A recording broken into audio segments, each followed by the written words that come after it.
नमस्कार मुख्यमंत्री साहेब. जो तुमच्या चोरांच्या सरकारने जो चोरांचा कारभार केलाय ना, हे सरकार जनतेचं नाहीये. चोरांनी चोरांसाठी चालवलेलं हे तुमचं सरकार आहे. हे मी आता इथे जाहीरपणे मीडियावरती सांगतोय, माझ्या युट्यूबवरती. हे मीडियावाले दाखवणार नाही, बिस्किट खाऊ मीडिया. कारण इथे काय जो भ्रष्टाचार झालाय ना, हा तुमच्या प्रशासनाच्या आशीर्वादाने झालाय, हे मी इथे नमूद करतो. आणि महत्वाचं म्हणजे जे अतिक्रमण धारक आहेत ना, ते शासकीय कर्मचारी आहेत, शासनाच्या सेवेत काम करणारे आहेत. ते एवढे पोहोचलेले आहेत ना, यांच्या हात तुमच्या मंत्रालयापर्यंत आहेत. तर इथला जो डेप्युटी कलेक्टर म्हणजे उपजिल्हाधिकारी मालमत्ता विभागातला, ज्याची जबाबदारी आहे की सार्वजनिक बांधकाम विभागातील अतिक्रमणधारकांची कागदपत्र चेक करायची, तर मला सदर वाटतं की जे तांबे म्हणून उपजिल्हाधिकारी जे बँड्रा कार्यालयात ठेवलेले आहेत ना, तो उपजिल्हाधिकारी पदाच्या लायकीचाही नाहीये. सदर त्याची चौकशी करावी, तो काय काम करतोय, त्याने काय तपास केलाय सदर. मग मी कशासाठी त्या अधिकाऱ्याला गाढवाला भेटायला गेलो होतो? मी गाढवच बोलेल, कारण हा गाढवाचा सगळा कारभार चालू आहे तुमच्या प्रशासनात. सचिव पासून सगळे गाढव आहेत. जर अतिक्रमण धारकांनी, शासनाच्या सेवेत असलेल्या अतिक्रमण धारकांनी शासनाच्या जागेवरती अतिक्रमण करून लाखो करोड रुपये कमवले, त्यांना तुम्ही शासनाने मोफत घरे दिली. खरोखर त्याच्यापेक्षा तुम्ही मोठे गाढव आहात सरकारमधले. असे मंत्री तुम्ही मूर्खासारखे निर्णय घेतात. जे शासकीय कर्मचारी तुम्हाला महसूल देतात, त्यांना अजूनपर्यंत तुम्ही घर नाही दिलंय. तो प्रश्न मला आता देणं घेणं नाहीये. महत्वाचा म्हणजे जो चोरी केली आहे या प्रशासकीय अधिकाऱ्यांनी, कर्मचाऱ्यांनी, त्यांची चौकशी तुम्ही प्रशासन का नाही करत आहे?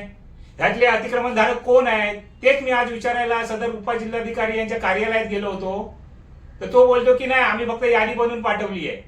मग त्याच्यासाठी तुला यादी बनवण्यासाठी काय तुला एवढा मोठा पगार दिला जातो काय शासनाचा? मी त्याचं रेकॉर्डिंगही केलंय. तो कसा बोलतोय उर्मटपणे जनतेशी, जसा काय मालक आहे शासनाचा. पद दिले म्हणून काय तुम्ही मालक नाही आहेत, तुम्ही नोकर आहात. जनतेची सेवा करण्यासाठी तुम्ही जनतेवरती आवाज नाही करायचा आहे. आम्ही मी प्रेमाने त्यांना नीट शिस्तीत विचारतोय, तर तुम्हाला कशाला माहिती हवी आहे? त्याच्या आधीच्या पवार मॅडम होते, त्यांनी तरी चांगलं काम केलं होतं तिकडे. मला तर वाटतं त्यांची जाणून बुजून तिथून बदली केली असावी, कारण त्या एक डॅशिंग डेप्युटी कलेक्टर होत्या. जेव्हा माणूस काम करायला लागतो ना, तेव्हा तुमचे मंत्री संत्री सगळे त्यांची अशा अधिकाऱ्यांची बदली करतात. आणि आता जो उपजिल्हाधिकारी आलाय, मला वाटतं तो भ्रष्ट आहे, सरळ बोलतो. तो पण याच्यात सामील आहे. जर तो कागदपत्रांची साधी तपास नाही करू शकत की अतिक्रमण धारकांकडे कोणती कागदपत्र होती, मी हा प्रश्न त्याला विचारला, तर तो बोलतो ती आमची जबाबदारी नाही, आम्ही फक्त सर्वे करणार. अरे सर्वेचा अर्थ तरी कळतो काय त्या उपजिल्हाधिकारीला? सर्वे मध्ये काय काय असतं? फक्त नाव असतं? सर कागदपत्र, अतिक्रमणाचं आकारमान किती, ह्या गोष्टी असतात. अशी गाढवना मुख्यमंत्री साहेब तुम्ही प्रशासनात पोचताय, त्यांना ना काढून टाका, निलंबित करा. तुम्ही बोलता ना ज्यांची चुकी असेल तर त्यांना मी सोडणार नाही. तर अशा गाढवांना ना आधी शोधा. या गाढवांमुळे तुम्हाला शासनाच्या तिजोरीवरती भार पडतोय. शासनाच्या तिजोरीतून या अतिक्रमण धारकांना करोडो रुपये द्यावे लागतात, जे जनतेच्या भल्यासाठी असतात. ते चोरांना देताय तुम्ही. म्हणून मी बोलतोय ना, तुमचं हे लोकशाहीतलं सरकार नाहीये, चोरांनी चोरांसाठी चालवलेलं सरकार आहे. जर तुम्ही चोरांना मोफत घरे देताय, हा तुमचा कारभार, मग चोरांचं सरकार झालं. जाहीरप्रमाणे मी सांगतो, जाहीरपणे, की तुम्ही चोरांचं सरकार आहात. चोरांना घेऊन सत्तेत बसलाय. खरोखर वाईट वाटतं. एवढे सुशिक्षित अधिकारी असतात आणि असं उत्तर दिलंय. हा व्हिडिओ बघा, त्याचा मी याच्यासोबत मी जोडतोय, तो बघा. पुढे बघत असाल का माहित नाही, पण मी तुम्हाला टॅग करणार. जसा मराठी भाषेचा GR तुम्ही जसा निर्णय मागे घेतलाय, तसा हा भाडे जो करोडो रुपये दिलेत ना चोरांना, तो निर्णय मागे घ्या. नाही तर येत्या 15 ऑगस्ट पर्यंत मी लोकशाही पद्धतीने जे आंदोलन करेल ना, ते बघा नंतर काय असणार ते. ही धमकी नाही आहे, मी विनंती करतोय तुम्हाला मुख्यमंत्री साहेब. काय कारभार केलाय हा? करोडो रुपये तुम्ही चोरांना दिले, ज्यांनी करोडो रुपये कमवलेत अतिक्रमणात त्यांना. मला वाटलं होतं मुख्यमंत्री साहेब तुम्ही अभ्यासू आहात, कायद्याचे अभ्यासक आहात, हुशार आहात. पण मला वाटत नाही. मला वाटतं तुम्ही आता हे सरकारची जुळवाजुळवी करण्यात तुमची वाटतं सगळी हुशारता गेली आहे. काय कारभार चालू आहे हा तुमच्या सरकारचा? चोरांचा कारभार आहे मी बोलतोय हा. वाईट वाटतं तुमच्यासारख्या हुशार व्यक्तीने असं करावं. त्याच्यावरती लक्ष नाहीये तुमचं. आताही सांगतो, त्या मनीषा म्हैसकर ज्या सचिव आहेत त्यांना सांगा की ह्या अतिक्रमण धारकांची आधी चौकशी करा. महत्वाचं म्हणजे जर तुम्ही शासकीय वसाहतीतील लोकांना, रहिवाशांना जर भाड्याने ठेवताय, तुम्ही कोर्टाच्या भूखंडाचा रिक्त करणार म्हणून त्यांना जे विस्थापितांना जे स्थलांतरित केलं त्यांना भाडेतत्वावरच घरं दिली आहेत. त्यांना ते तर फुकट मागत नव्हते, माफक दरात मागत होते, त्यांना का नाही घर दिलं तुम्ही? आणि ह्या चोरांना ज्यांनी करोडो रुपये जमवले, शासनाला एक दमडी दिली नाही, त्यांना कागदपत्र न चेक करता तुम्ही घरं दिलीत मोफत. हा कुठला मूर्ख नेता आहे ज्याने निर्णय घेतला मूर्खासारखा? मला वाईट वाटतंय आज मी एवढा का भडकतोय. कारण राष्ट्रीय संपत्ती आहे शासनाचे भूखंड म्हणजे, आणि त्यांची जबाबदारी आहे सचिव, मोठे अधिकारी यांची असते. त्याच्यासाठी लाखो पगार दिलेला जातो त्यांना. ते काय एसी मध्ये हवा खाण्यासाठी नाही. आता महत्वाचा म्हणजे विषयावर येतो, जो आता इथला उपजिल्हाधिकारी आहे ना, तो S2 S3 ग्रेडचा आहे. शासन निर्णयाप्रमाणे त्याला एसी त्याच्या कॅबिन मध्ये नसावा, पण त्याच्या कॅबिन मध्ये एसी आहे, थंड हवेत बसलाय म्हणून त्याचं डोकं थंड आहे, गरम नाहीये. काम नाही करत आहे, तो सुप्त झालाय एसीची हवा खाऊन. त्याचा एसी आधी काढून घ्या. त्याच्याबाबत मी पत्र तुम्हाला सीएम साहेबांना मी मेल करतोय आज, आणि जिल्हाधिकारी साहेबांना. सदर हे जे आहेत फुकटचे एसी वापरतात आहेत मंत्रालयात वगैरे, त्यांचे एसी काढून घ्यावेत. धन्यवाद. आणि व्हिडिओ बघा, तो गाढव तुमचा काय बोलतोय प्रशासनातला. जय हिंद. काय ते अतिक्रमण धारक आहात तुम्ही? नाही, अतिक्रमण धारक नाही मी इथला रहिवासी आहे कॉलनीतला. बर. मग माहिती कशासाठी हवी तेच म्हणतो मी. माहिती म्हणजे मी आतापर्यंत इथे मॅडम असताना पत्रव्यवहार केलेला आहे. कशासाठी हवी म्हणतो ती मॅडम असताना केला ते ठीक हा आहे. माहित कशासाठी आहे, हवी? मला मंत्रालयात सबमिट करायचं कशासाठी? आहे. तेच आता सांगतो, आता ह्याच्यात मी यादी नाही आणली आहे. हां मला महत्वाचं म्हणजे त्यांच्याकडनं जे अधिकृत घरं दिली आहेत त्यांना, हां ती कुठल्या बेसवर दिली, त्यांनी कागदपत्र काय दाखवली? शासनाकडे तुम्हाला हे करावं लागेल. शासनाने निर्णय घेतला आहे. शासनाकडे नाही, पण इथे तपास करताना तुम्ही काय काय चेक केलेलं ना, मला ते बघायचं आहे. कागदपत्र काय होती त्यांच्याकडे? कागदपत्र ही SRA ठरवलेली आहे पात्रता त्यांची. आलं लक्षात? या कार्यालयाकडून पात्रता ठरवलेली नाही PWD. हा, मग तुम्ही SRA डायरेक्ट ठरवलेली आहे. मग इकडनं यादी दिली, ती कशी दिली तुम्ही? ती PWDने सर्वे केला. सर्वे मध्ये त्यांची कागदपत्र नाही चेक केली तुम्ही? नाही. का नाही चेक केली मग कागदपत्र? सर्वे ऐकून घ्या. हा.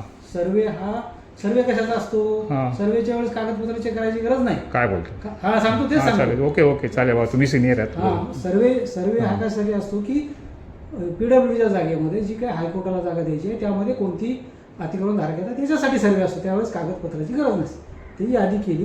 ती यादी शासनाच्या निर्णयाप्रमाणे SRAला पाठवली पात्र अपात्र ठरवण्यासाठी. मग पात्र होते इकडचे अतिक्रमण धारक? पात्र अपात्र ठरवण्यासाठी याला पाठवली SRAला. त्यांनी कागदपत्राची पाहणी केलेली आहे. तुम्हाला कागदपत्र पाहिजे असेल तर त्यांना विचारावं लागेल. ओके, मग इथनं तुम्ही हे नाही केलं म्हणजे कोणाला घरं द्यायची ती तुम्ही नाही डिसाईड केलं? नाही केलं तेच सांगतो. आपण तुम्ही यादी पाठवली असेल ना त्यांना, ती मला यादी हवी आहे. ती सार्वजनिक बांधकाम विभागाकडे मिळेल ना तुम्हाला. नाही, ते बोलतात तिकडनं घ्या. मी पण त्यांना आताच पत्र दिलं तर ते बोलतात डेप्युटी कलेक्टर हे एकला दिलं. ते सर्वे त्यांनी फक्त मला माहिती दिली. आता मी कोणती माहिती दिली? ती माहिती दिलीच नाही अजून, त्याच्यासाठीच मी आज आलो. देतील ना माहिती तुम्हाला.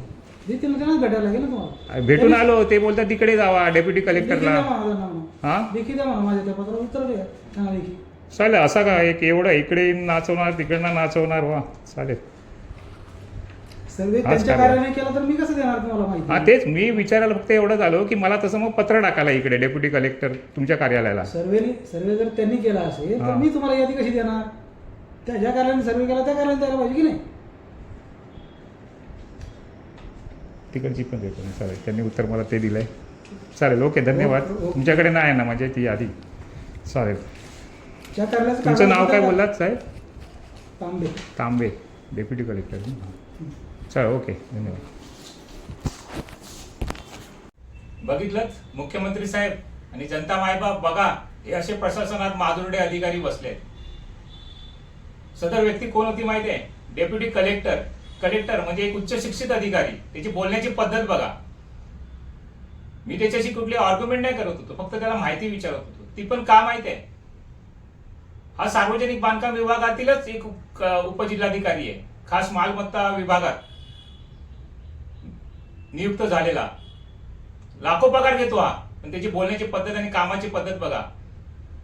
फक्त नावं घेतली आहेत अतिक्रमण धारकांची, बोलतोय यादी बनवून मी SRA पाठवली, पण ह्याची जबाबदारी नाही. सार्वजनिक बांधकाम विभागाच्या जागेवरती जी अतिक्रमण झाली आहे, फक्त कोर्टाच्या जागेपुरतं नाहीये हे अतिक्रमण. हा तरी अजून एवढासा तुकडा आहे, अजून किती एकर जागा ही अतिक्रमणा खाली केली आहे. त्याच्यासाठी हा महाशय नियुक्त केलेला आहे तांबे नावाचा, पण त्याला काम नाही करायचे. पगार मिळतोय ना, 6वं वेतन, 7वं वेतन, 8वं वेतन, बिनकामी भरपगारी हे असे अधिकारी आहेत.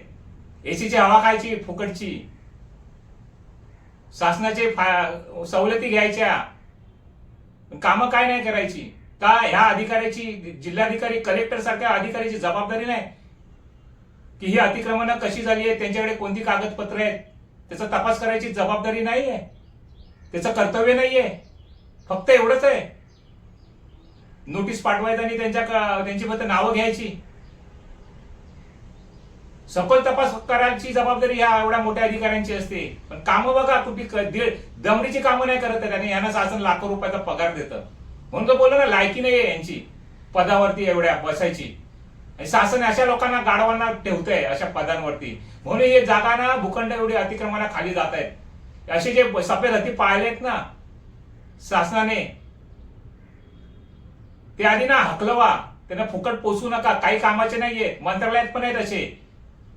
ते शोधा. मुख्यमंत्री साहेब बोलता ना तुम्ही, जो चुकणार त्याला सोडणार नाही, असे तुम्हाला ना मंत्रालयात काय तुमच्या प्रशासनातच असे भरपूर जण भेटतील.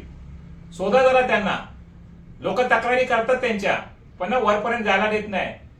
हा जो मुख्य अभियंता आहे ना, तो पण याच्यात वाटत सामील आहे. हा सगळा मोठा स्कॅम आहे, भूखंडाचा स्कॅम. जनतेला हा दिसत नाही, माझ्यासारखा सामान्य माणूस काढतोय. हा सर्वपक्षीय आणि प्रशासनातील अधिकाऱ्यांनी मिळून केलेला मोठा भ्रष्टाचार आहे. भूखंड भ्रष्टाचार, शासनाची जागा हडप केली आहे अतिक्रमण धारकांनी. आणि अतिक्रमण धारक कोण? राजकीय लोकप्रतिनिधी, शासनाच्या सेवेतील अधिकारी, कर्मचारी. बँड्रा हा आता छोटा मोठा नाही, हा मोठा भाग आहे भ्रष्टाचाराचा. इथे मोठमोठे भूखंड घोटाळे झाले आहेत, पण जनतेला माहित नाही आणि मीडिया दाखवणार नाही, कारण मीडिया ही चहा बिस्किट खाऊ आहे. आमचे सामान्य सारख्या लोकांचे दाखवणार नाही न्यूज मध्ये. त्यांनाही मी सांगतो, तुमची पत्रकारिता ना आता खालच्या दर्जाची झाली आहे, आग लावी पत्रकारिता झाली आहे. फक्त हा नेता काय बोलला की त्याची चोंबडेगिरी जाऊन तिथे जाऊन चोंबडेगिरी करायची. चोंबडेगिरी आहे, पत्रकारिता नाही, चोंबडेकारिता आहे तुमची जी आता सध्या चालू सगळी मीडियाची. जे सामान्य लोकांना जो त्रास होतो किंवा सामान्य लोकांच्या समस्या असतात ना, त्यांच्यासाठी तुम्ही काहीच नाही बातम्या दाखवत. तो नवचा भोंगा आला, त्याच्या दारावरती उभं राहायचं, तो नवला येऊन काय बोलणार, ह्या गोष्टी असतात. तो नेता काय बोलतो, कोणाची काय घसरते, हे फक्त दाखवण्यासाठी तुम्ही आता फक्त जिवंत आहात. पत्रकारिता मेली आहे लोकशाहीतली, हे मी इथे नमूद करतोय. आहेत मुद्दे अक्षरशः बेकार आहे. लोकशाही आता मी बोललो ना धोक्यात आहे. कारण प्रशासनात आणि शासनात जर चोर झाले तर लोकशाही काय कपाळाची उडणार आहे. फक्त जनता ना फक्त खाण्या आणि झोपण्यासाठी जिवंत राहील. ती पण राहिली तर राहिली, नाही तर आहे कुठेतरी मिळणार. मग शासन देणार त्यांना 5 लाख रुपये. किती देतात? मेलेल्या माणसाला किती देतं शासन? 5 लाख रुपये. आणि चोरांना किती देतं? आता या अतिक्रमण धारकांना घरं कितीची दिली आहेत चोरांना? 30 ते 40 लाखाची. आणि मेलेल्यांना किती देतंय शासन? 5 लाख रुपये. म्हणजे विचार करा, जनतेने आता मरायचं की चोर व्हायचं? चोरांचा फायदा आहे सध्या. चोरांची दुनिया झाली आहे, चोरांचं राज्य आहे. महत्वाचं म्हणजे की आता मी एक उदाहरण देतो. सध्या हे जे सरकार आहे ना, पूर्वी एक किचडीचं सरकार येऊन गेलं. ती सगळी किचडी होती, ती खराब होती, नासली. जनतेला वाटलं की ती नासली आहे, त्याला फेकून देऊया. इकडे चांगले लोक आहेत, यांच्याकडे चांगली खिचडी आहे. पण सदर ह्या लोकांनी काय केलं, त्या खिचडीतल्या नासक्या खिचडीतली खिचडी आपल्या खिचडीत घातली. ती पण खिचडी नासली. आता सगळे चोरांना घेतलंय, चालू आहे कारभार चोरांचा मनमानी. काही निर्णय घ्यायचे, शासनाच्या तिजोऱ्या अशाच रिकामी करून टाकायच्या आणि मग जागतिक बँकांकडनं कर्ज घ्यायचं, देशाला मग कर्जात टाकायचं. मग प्रकल्पांना पैसे नाहीत, ह्या बँकेकडे मागा, जागतिक बँकेकडे मागा, त्या देशात जाऊन पैसे मागा, हेच मग जातात दौरे करायला, पैसे मागायला. खरोखर बेकार आहे, किळस वाटतो, किळस.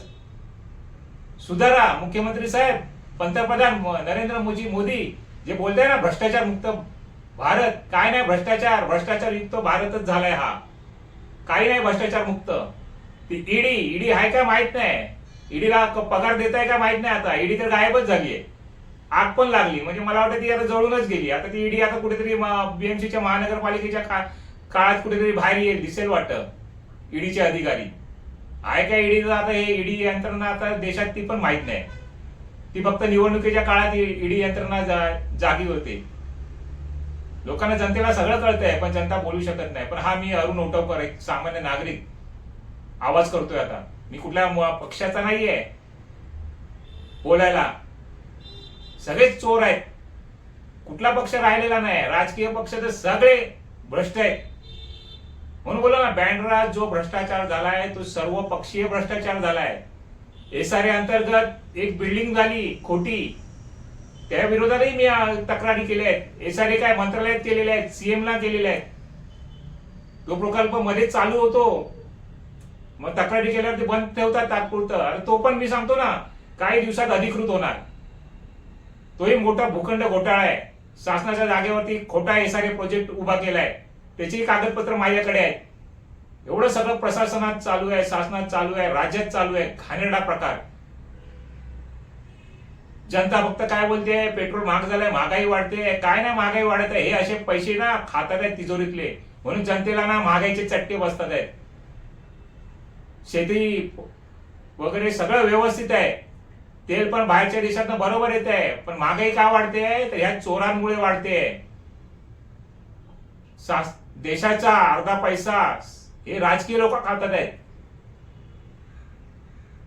खरोखर वाईट अवस्था आहे देशाची. भविष्यात काय होईल माहित नाही, अराजकता माजेल असं असेल तर. म्हणून मुख्यमंत्री साहेब, तुमच्यासारखी आशा होती, मी पण एक संघाचा स्वयंसेवक आहे, आशा होती की राष्ट्रहिताचं तुम्ही काम कराल. पण मी बघतोय आता, वाईट वाटतं मला तुम्हाला स्वयंसेवक बोलायला, की चोरांना देताय तुम्ही. चोरांना, राष्ट्रीय संपत्ती ज्यांनी लुटली त्या चोरांना तुम्ही भरवलं. वाईट वाटलं मला आता तुमच्याकडे स्वयंसेवक म्हणून मी बघत पण नाहीये. संघालाही मी सांगतो याच्या मार्फत, जर संघाचा स्वयंसेवक राष्ट्रहिताचं काम करतोय त्याचा आदर व्हावा. मी पण संघाचा एक भाग आहे, मी पण एक स्वयंसेवक आहे.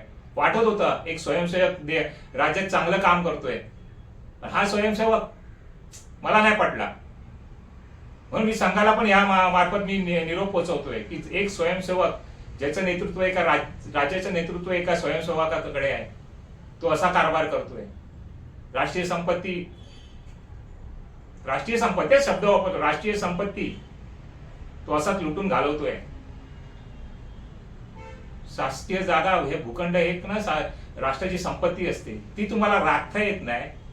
हे सचिव यांना एवढा लाखो पगार ना, त्याची देखभाल त्यांच्यावरती लक्ष ठेवण्यासाठी दिला जातो. एवढे एकर एकर मध्ये जागा हे अतिक्रमणधारक घेतात आणि नंतर त्यांना शासन मोफत देतं. उच्च न्यायालयाने सांगितलंय मोफत काही देऊ नका, तरी तुम्ही त्यांना मोफत दिलं. लाजा वाटला पाहिजे, लाजा. मुख्यमंत्री साहेब तुम्हाला आणि तुमच्या त्या प्रशासनाला, जे सचिव वगैरे उच्च शिक्षित आहेत, मी तर सांगू ना, त्यांचं शिक्षणच नाही झालेलं असणार, म्हणून असे बिंडोक सारखे गाढवासारखे निर्णय घेतात. काही पाणी नाही करायची, काही करायची नाही, फक्त एसी डालण्यात हवा खायची आणि मीटिंग मध्ये नाश्ते खायचे चांगले हायफाय. एवढंच जमतं आताच्या सध्याच्या अधिकाऱ्यांना. लाजा वाटतात, सोडा द्या नोकऱ्या. मग एवढ्या मोठ्या पदाच्या तुम्ही घेऊन बसलाय, ते जे तरुण पिढी आली ना त्यांना काम करायला द्या. देश जरा चांगला चालवतील तरी.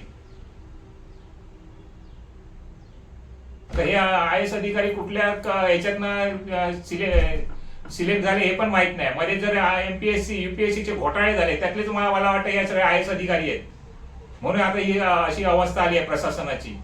त्यांना काही जनतेच्या लेवल पातळीवरती काम करायची गरज वाटली नाही. आय एस अधिकारी म्हणजे काय असतो, जनतेच्या लेवल पातळीपर्यंत जाऊन त्यांनी काम करायचं असतं, त्यांच्या समस्या ऐकायच्या असतात. पण आय एस अधिकारी झाल्यावर जनतेवरती दडपशाही करता तुम्ही. आय एस अधिकारी करा ना त्याच, एवढी हिंमत असेल ना आय एस अधिकाऱ्यांना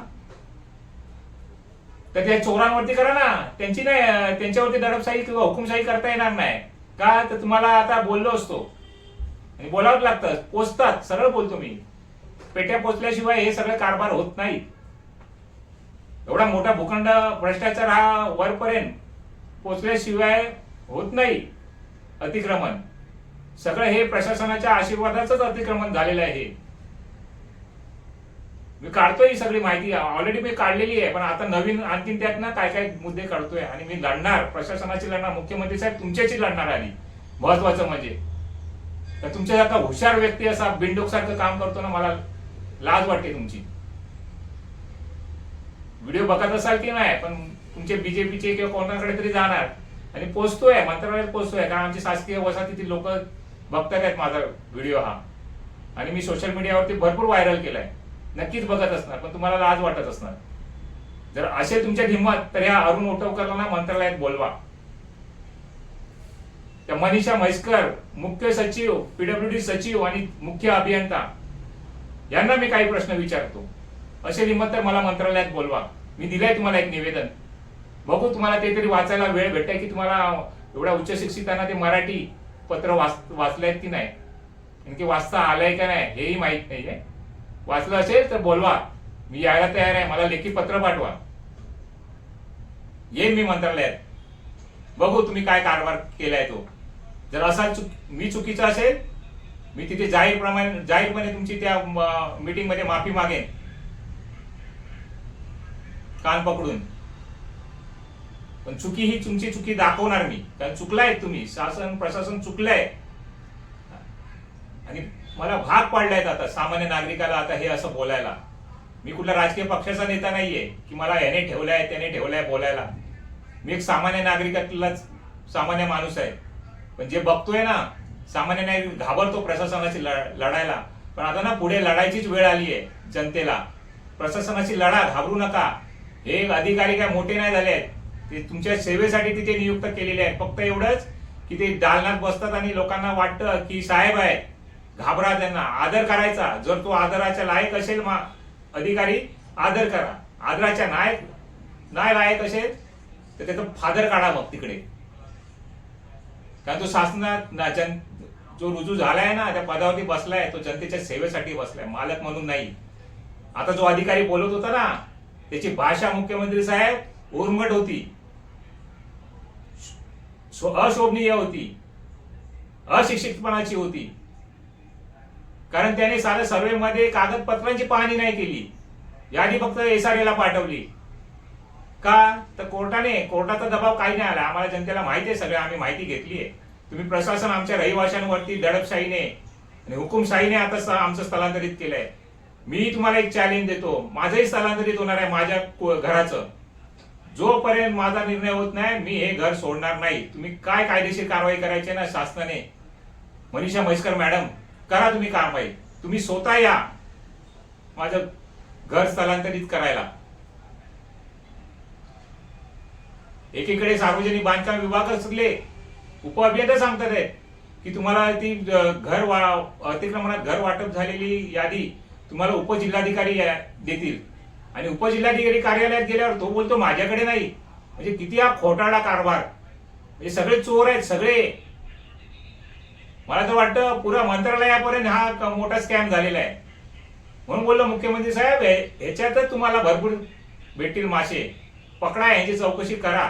अशी हिंमत तर दाखवा मला, मानतो मी तुम्हाला. या घोटाळ्याची ना सविस्तर चौकशी करा. पहिला म्हणजे तो निर्णय मागे घ्या. स्थलांतरित केले न्यायालयाच्या जागेसाठी विस्थापितांना त्यांना हक्काची गरज आहे, भाडे तत्वावरती द्या. जोपर्यंत पात्र होत नाही, पात्र अपात्र याचा खुलासा होत नाही, तोपर्यंत त्यांना भाडे तत्वावरती द्या. 101% सांगतो, सगळे अतिक्रमण धारक हे अपात्र आहेत. यांच्याकडे बनावट कागदपत्र आहेत, जे सार्वजनिक बांधकाम विभागाच्या आशीर्वादाने केलेले खोटे आहेत. कारण ह्या यादीमध्ये स्वतः सार्वजनिक बांधकाम विभागातील कर्मचारी अधिकारी आहेत. मग याची चौकशी व्हायला नको? वाईट आहे, हा घाणेरडा प्रकार आहे. शासनातीलच चोर आहेत सर्व,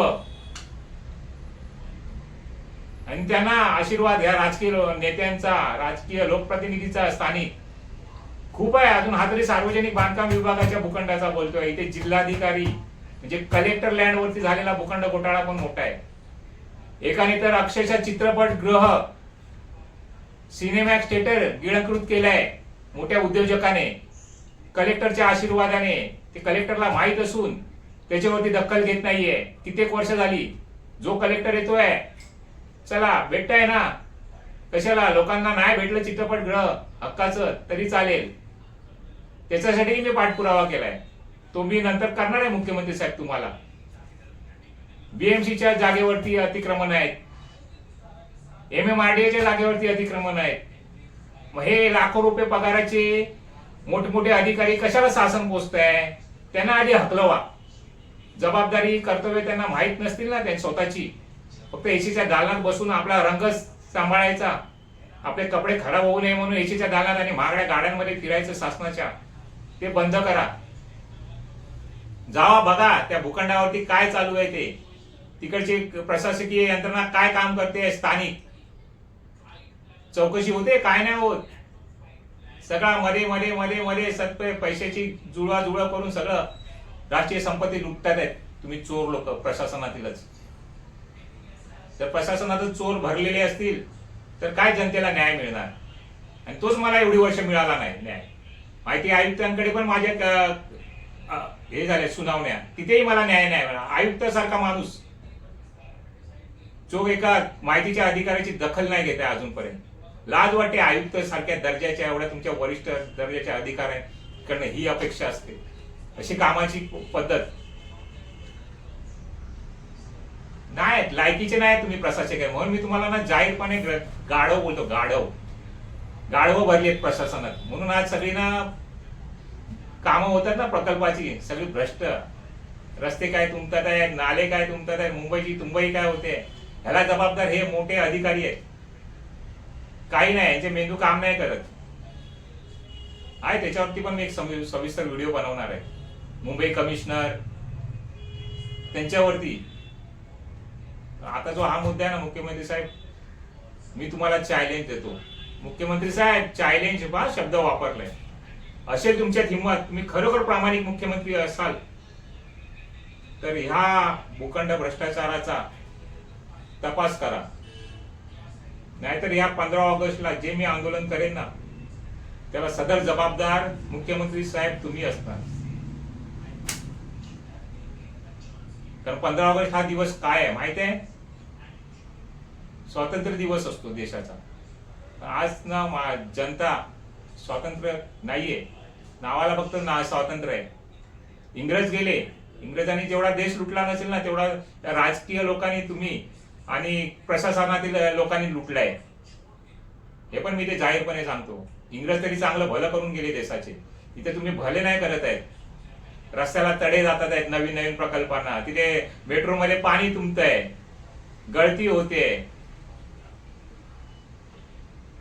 बांधकाम करताना मोठमोठे पुलाचे वगैरे भाग पडतात. काय चालू आहे?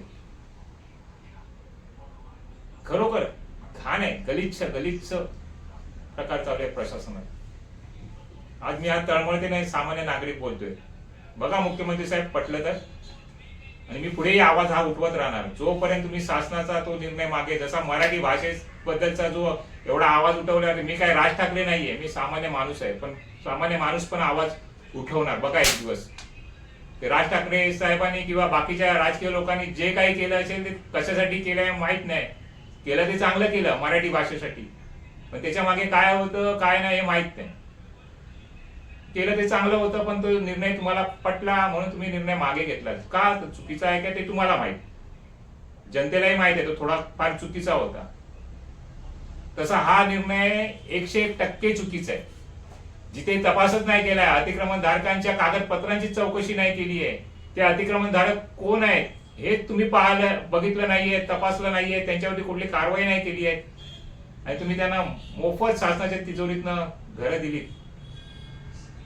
त्यांच्या करोडोच्या प्रॉपर्ट्या झालेल्या आहेत, त्यांनी मालमत्ता घेतलेल्या आहेत बाहेर, तिथे राहतात ते. आणि इथली अतिक्रमणं भाडे तत्वावरती दिलेली होती या लोकांनी, या प्रशासनातील अधिकाऱ्यांनी ज्यांनी अतिक्रमणं केली आहेत ना. नावाला फक्त ते अतिक्रमण धारकांनी घर घेतले आहेत, पण त्यांच्या तपास करा, त्यांच्या मालमत्ता आहेत ते तिकडे राहत नाहीत. ते भाडे तत्वावरती देऊन करोडो रुपये कमवले आहेत. ते करोडो रुपयात स्वतःची मालमत्ता बनवली आहे, मग कसले विस्थापित आले.